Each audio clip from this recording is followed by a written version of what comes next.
Avant d'aller plus loin, nous devons revoir certaines notions essentielles. Il est temps en effet d'approfondir ce que nous avons déjà dit sur l'au-delà. L'au-delà, le haut astral, est régi par un autre espace-temps. C'est un autre plan vibratoire du monde artificiel, régi par d'autres lois. L'astral recouvre en fait 3 des 7 sphères de densité que compte la matrice artificielle. Et parmi ces 3 sphères se trouve la 3e sphère de densité, celle dans laquelle nous nous trouvons. Dans le film Inception, Dom Cobb, Leonardo DiCaprio, pose la question suivante. Vous ne vous souvenez jamais du début de vos rêves, n'est-ce pas? Vous atterrissez systématiquement au beau milieu de l'action. On est arrivé comment ici? Comment êtes-vous arrivé? Réfléchissez. La question est valable pour nous tous. Un jour, au sortir du formatage, l'ego a pris conscience, tandis que le commando d'élite en nous s'est partiellement endormi, oubliant sa mission, supplanter l'ego et le soumettre. S'il veut reprendre le contrôle du entre guillemets, rêve, le commando d'élite doit tout d'abord réaliser qu'il existe et qu'il est enfermé dans une illusion. Il devra compter sur certaines aides extérieures, comme par exemple les cellules clandestines de la résistance qui se sont organisées dans le haut astral et qui chercheront d'une façon ou d'une autre à le réveiller.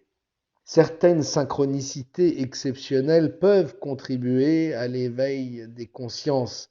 Les synchronicités sont l'équivalent des totems du film Inception, ces petits objets que les héros portent sur eux en permanence afin de vérifier s'ils ne sont pas enfermés dans le rêve d'un autre.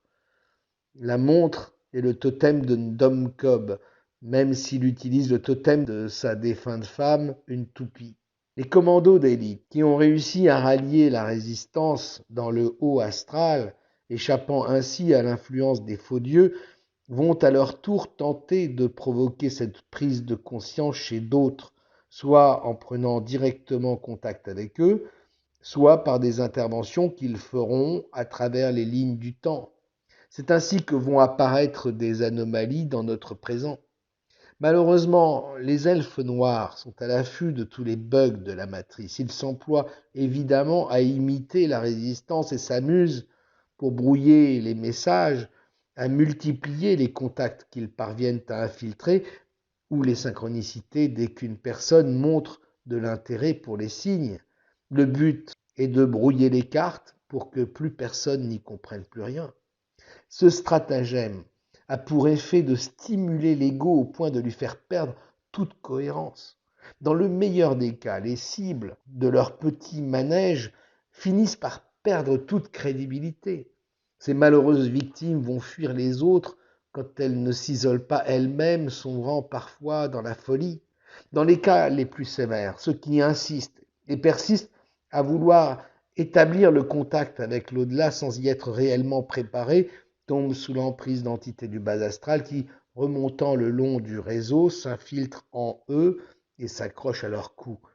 Pour brouiller les messages, les archontes utilisent en effet toutes sortes d'entités parasites du bas astral qui s'accrochent au réseau de communication et s'immiscent dans ces contacts afin d'enfermer ceux qui s'éveillent dans la psychose et l'obsession. Si les lignes clandestines de la résistance sont à peu près sûres, elles ne le restent pas très longtemps. C'est pourquoi elles sont déconnectées rapidement. Toutes les autres lignes en provenance des zones astrales sous contrôle des faux dieux sont constamment parasitées et sous écoute. Il est amusant de constater que tout le monde connaît l'expression ce qui est en bas est comme ce qui est en haut et ce qui est en haut est comme ce qui est en bas. Or, il est étonnant de voir que personne n'en tire les conséquences qui s'imposent. Le monde astral où nous allons tous après la mort n'est pas le paradis que nous vantent les religions. L'au-delà fait encore partie de la matrice artificielle. Et il est lui aussi un monde de mensonges. Ce qui est en haut est comme ce qui est en bas. La prière Notre Père nous révèle également cette vérité. Une vérité tellement voyante qu'elle en devient aveuglante, une vérité que personne ne veut voir. Cette prière léguée aux résistants par le maître christique en personne a été depuis l'origine une arme redoutable de la résistance avant d'être subtilement détournée à son tour.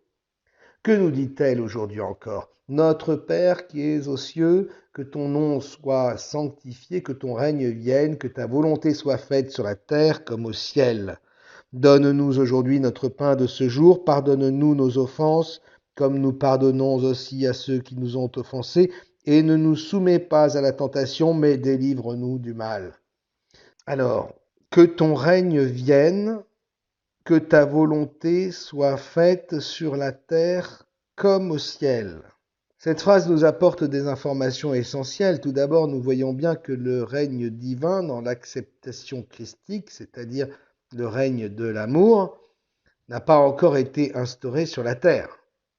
C'est un premier point qui vient confirmer ce que nous avons démontré au début de l'ouvrage. Mais voici le plus important. Nous avons tous tendance à comprendre cette phrase dans le sens du souhait de voir le règne et la volonté christique s'imposer sur la terre, notre sphère de densité, comme ce serait déjà le cas au ciel dans le haut astral. Malheureusement, il n'en est rien. Croire cela, c'est vraiment prendre ses rêves pour la réalité. La signification véritable de cette phrase implique en effet une toute autre vérité. Ici, la conjonction comme n'exprime pas du tout une comparaison, mais bien une addition. Cela donne que ton règne vienne, que ta volonté soit faite sur la terre et aussi au ciel. Nous découvrons alors une information bien connue de la résistance, le haut astral n'est pas le royaume du Christ.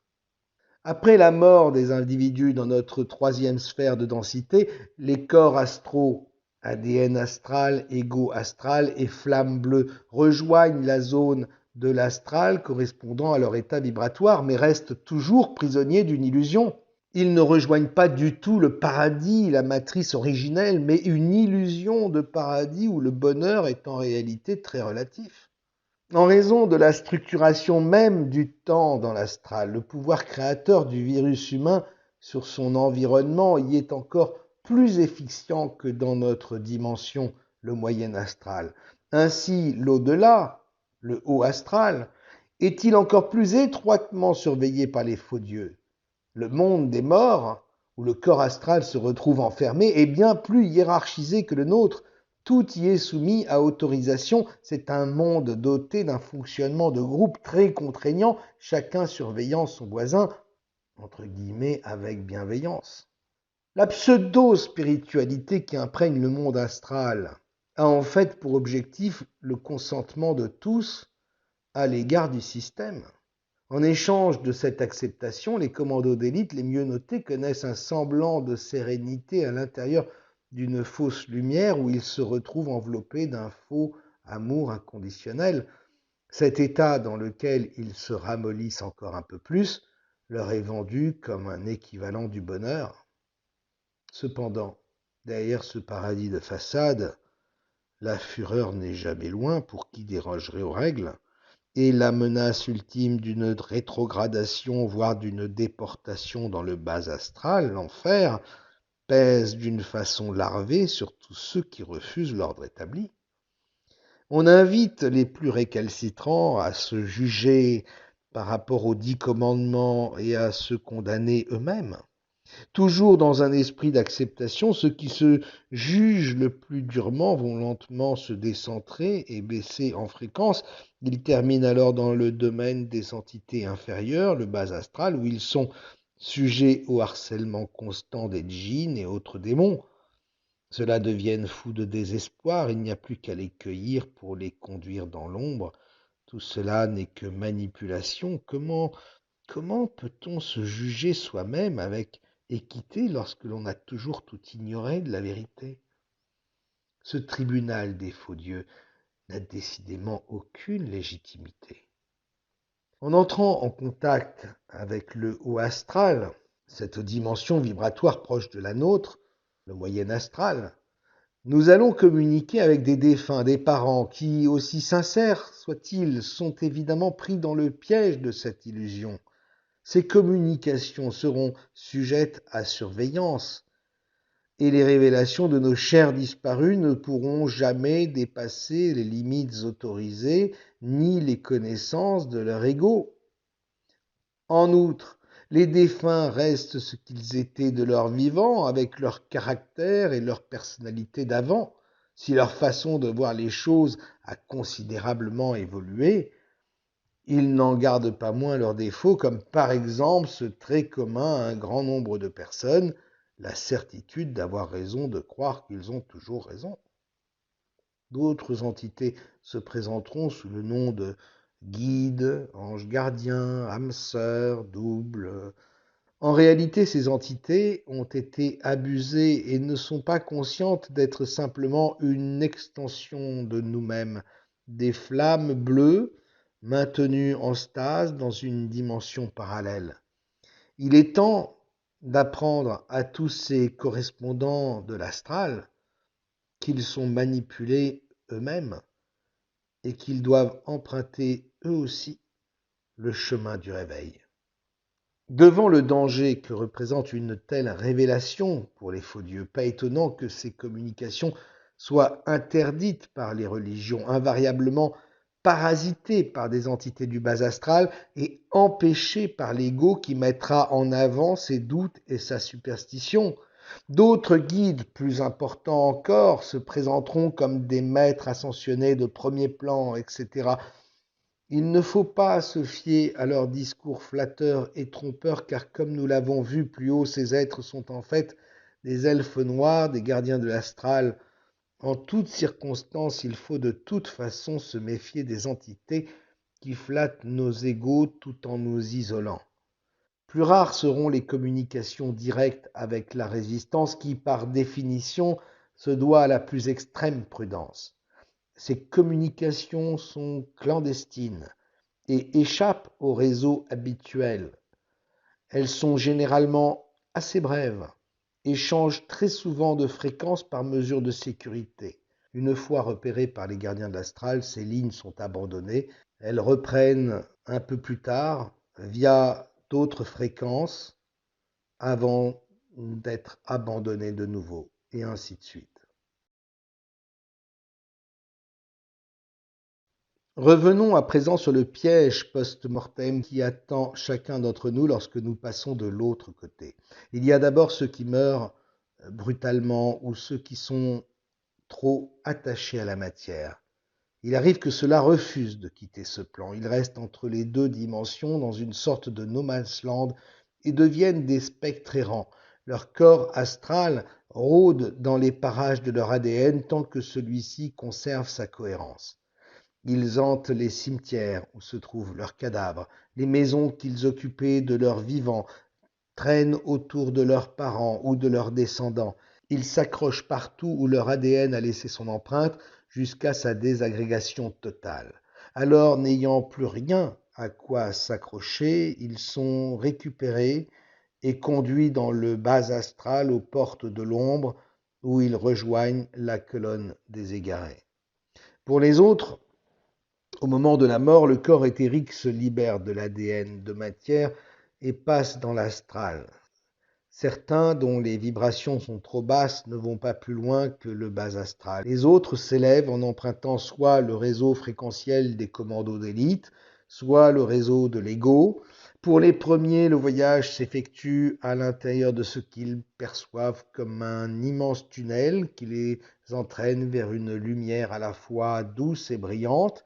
Au cœur de ce canal, ils ressentent au plus profond d'eux-mêmes toute la pureté et l'amour du commando d'élite qui a toujours été ancré en eux. C'est à chaque fois une révélation. Quelques-uns ont la chance, au cours de ce périple, d'être interceptés par la résistance qui les a repérés grâce à certains implants et tient à les recruter ou à les récupérer. Ces opérations sont très rares et très risquées. Certaines personnes qui ont vécu des expériences de mort imminente ont largement décrit ce voyage. Parmi eux, il en est qui ont été interceptés par la résistance, puis renvoyés sur Terre avec de nouvelles consignes pour poursuivre leur mission. Certains d'entre eux rapportent avoir rencontré le Christ en personne.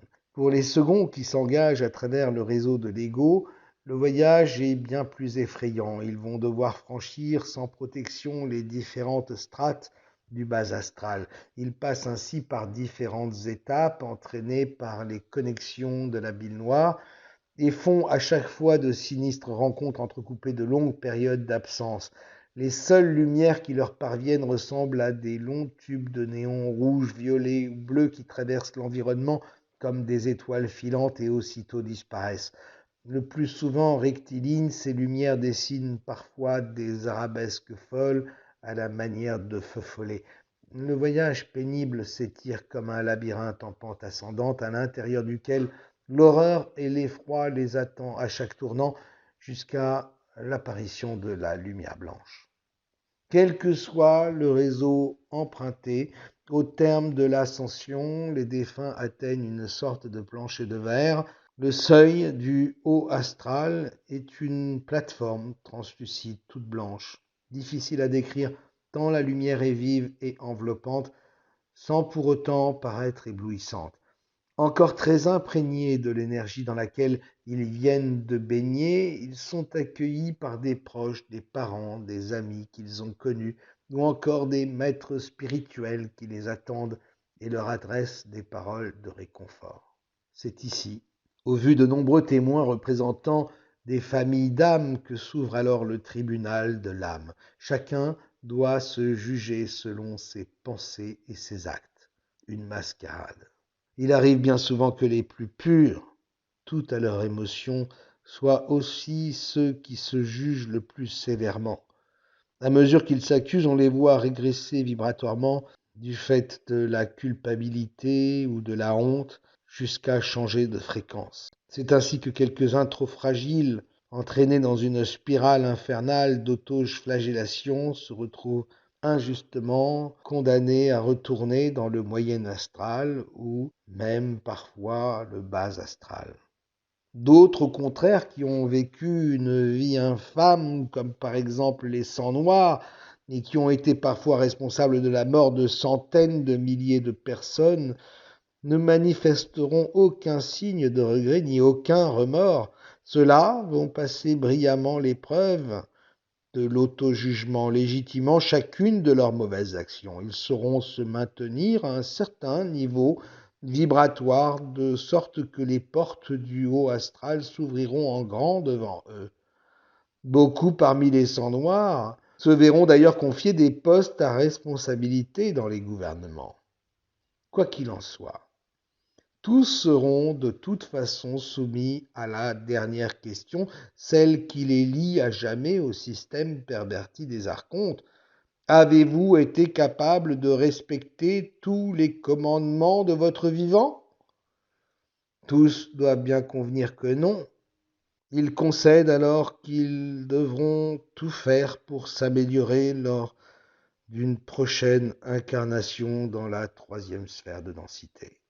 Après un passage plus ou moins long dans le haut astral, au cours duquel ils subissent un conditionnement méthodique, les défunts constitués de leur corps astral, toujours liés à l'ego et à l'âme, au commando d'élite, se voient invités à retourner sur Terre, soit pour s'amender, soit pour s'améliorer, et toujours pour soi-disant expérimenter. Une idée tenace qu'ils emportent avec eux dans leur nouvelle incarnation, bien qu'elle défie la logique et la raison.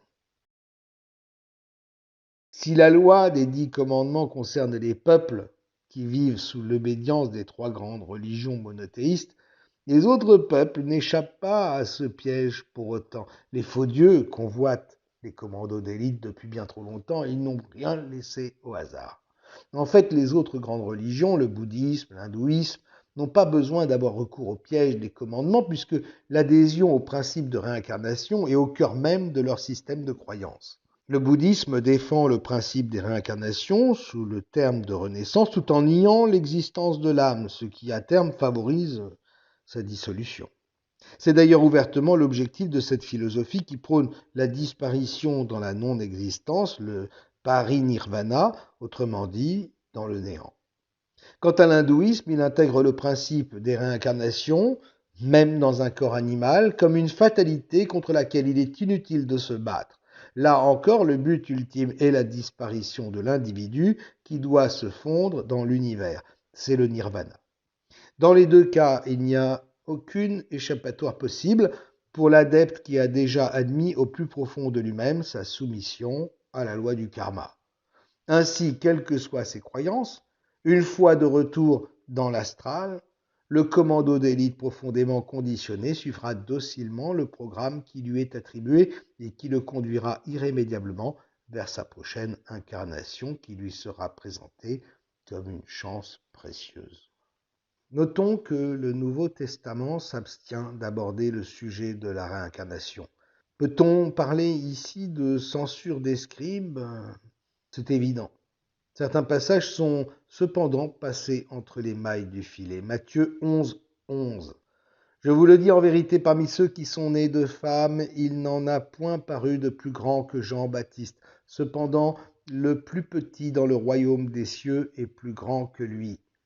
Depuis le temps de Jean-Baptiste jusqu'à présent, le royaume des cieux est forcé. Et ce sont les violents qui s'en emparent. Ainsi, comme vous le constatez, c'est l'Évangile qui le dit, il y a de gros problèmes dans le haut astral. Poursuivons la lecture. 11-13.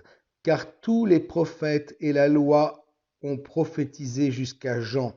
Et si vous voulez le comprendre, c'est lui qui est l'Élie qui devait venir. Que celui qui a des oreilles pour entendre, entende. Pas besoin d'être savant pour comprendre ici que tout n'est pas dit au sujet de la réincarnation d'Élie. La formule que celui qui a des oreilles pour entendre, entende, fait office de message codé placé là par les scribes censeurs pour signaler un passage coupé. C'est une invite à consulter les archives pour en savoir plus, pour que celui qui a accès, qui a les oreilles, aux textes originaux aille les consulter. Les philosophies spiritualistes ont toujours enseigné que la pureté l'emportera, que les bons vaincront les méchants et que la fin est connue avant le commencement. Cela a pour effet d'entraîner la démobilisation générale. Chacun de se dire en effet qu'il n'est pas utile de combattre finalement. Certains considèrent en effet que la sagesse réside dans la contemplation de ce qui est beau et que c'est commettre un crime odieux que de porter son attention sur les choses négatives. Cette vision, ayant pour effet de freiner l'évolution spirituelle et donc de renforcer le pouvoir des planificateurs invisibles.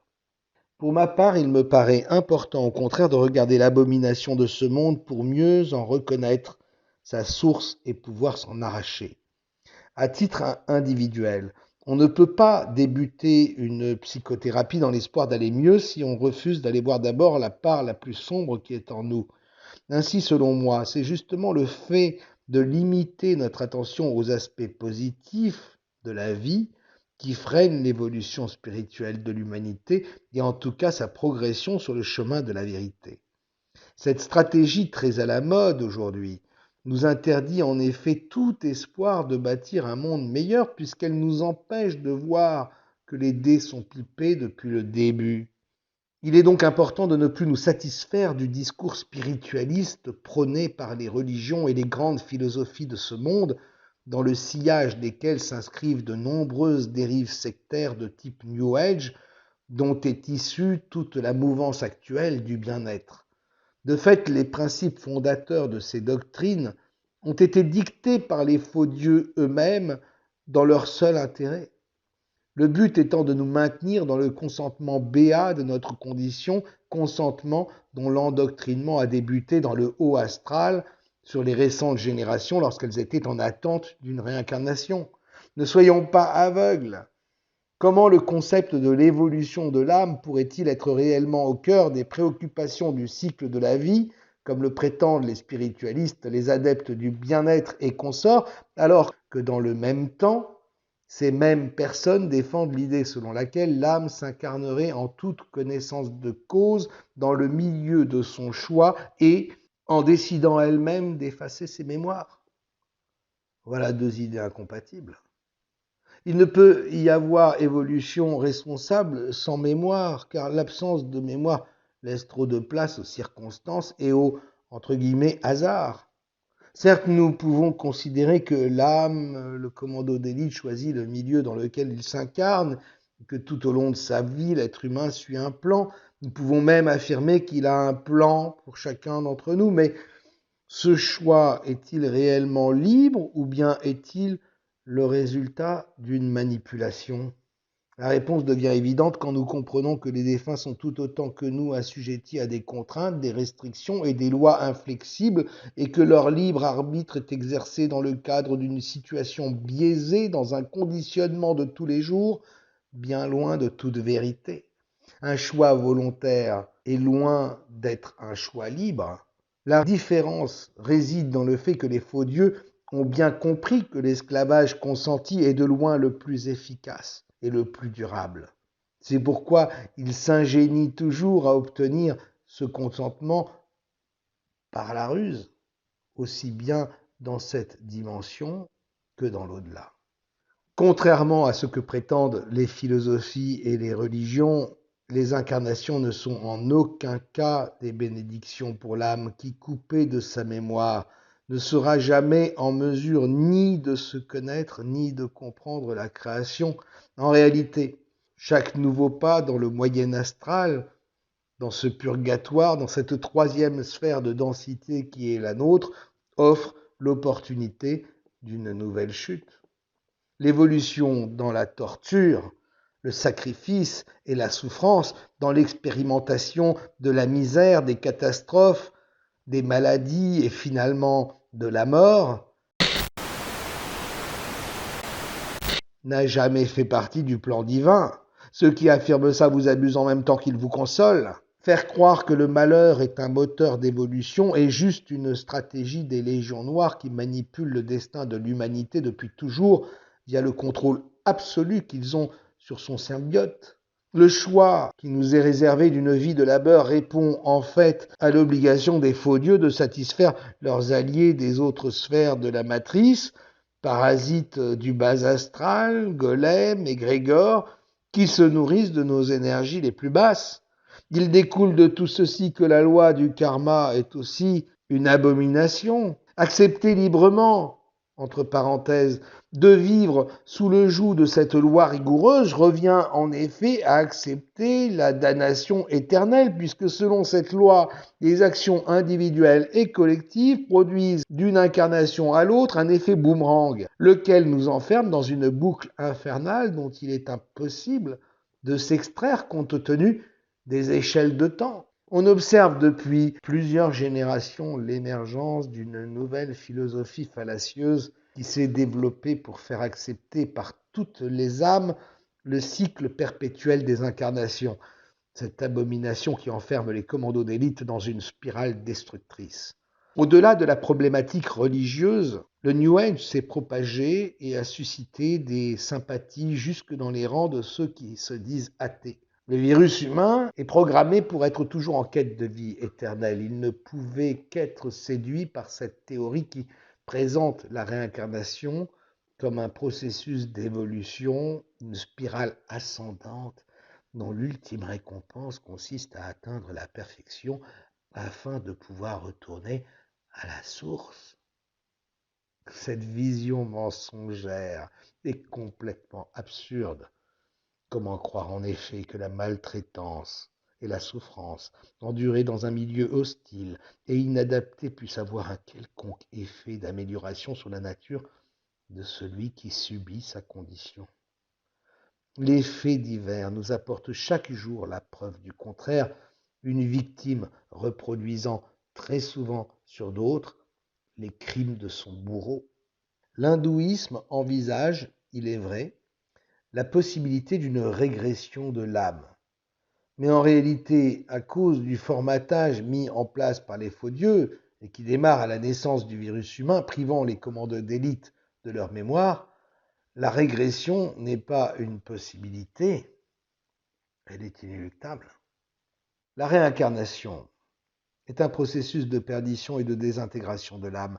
Elle tend par la répétition des formatages à désagréger les couches successives de mémoire du commando d'élite.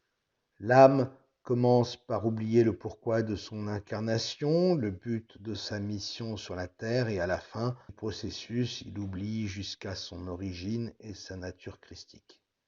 À force d'incarnation, l'âme perd pied peu à peu, s'oublie et se délite en milliards d'atomes qui finissent par se fondre progressivement au substrat de la bile noire. Ce que l'on nous présente comme la sublime finalité des incarnations successives, cette immersion dans le grand Un, ce retour au fameux grand tout, telle une goutte d'eau qui rejoindrait l'océan pour finalement se confondre avec l'infini, n'est rien d'autre qu'une désintégration de l'âme dans le néant, dans l'ombre. Beaucoup sont déjà tombés dans le piège, beaucoup sont piégés et tomberont encore. Ils fusionneront et seront alors tellement imbriqués dans le virus humain qu'il sera impossible de les sauver lorsque cette réalité retournera au royaume, au jour du jugement dernier. Nous pouvons déduire de tout ceci la chose suivante. Moins une âme se réincarne, plus elle est en mesure de se souvenir de sa nature véritable. Cette vérité est encore plus visible à l'échelle des civilisations. Il suffit de regarder les vestiges extraordinaires que nous ont laissés les anciens, si il faut en croire la version officielle de l'histoire. La perfection des œuvres antiques, la pureté mathématique de leur construction nous prouvent qu'autrefois les commandos d'élite connaissaient beaucoup mieux que nous le langage des anges et qu'ils étaient plus proches du divin que nous le sommes. Et si l'histoire, la chronologie globale telle qu'elle nous est enseignée n'existe pas et n'a jamais existé, on peut en tout cas faire le même constat à l'échelle du cycle de 1000 ans. Le temps qui passe est ainsi comme un vaisseau qui nous emporte au loin et d'escale en escale nous transforme et nous éloigne de la source. Il est important de comprendre que si les hommes cessaient demain de ratifier le pacte à travers leur appartenance aux religions ou tout simplement leurs croyances, Yahvé et sa légion auraient bien du mal à continuer de les soumettre de vie en vie.